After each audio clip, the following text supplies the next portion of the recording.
देखंतु एही फोटो को ए हेउछंती केन्द्रापड़ा जिला राजकनिका थाना अधीन रे थिबा पणसगंड गाँव रो वृद्ध राधु सेठी बयस तांकर 60 वर्ष औषध पाई कटक बड़ मेडिकल को आसिथिले किंतु आउ घर को फेरि नथिले।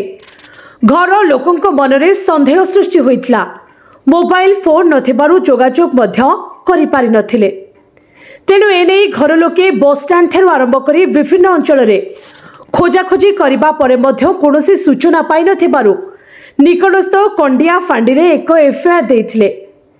तेबे एभली परिस्थिति रे भांगी पड़िछन्ते संपूर्ण परिवार। जदि केही सहृदय व्यक्ति राधु सेठीको खबर पाते तेबे एही नंबर रे जोगाजोग करबाकू अनुरोध करा जाउछि।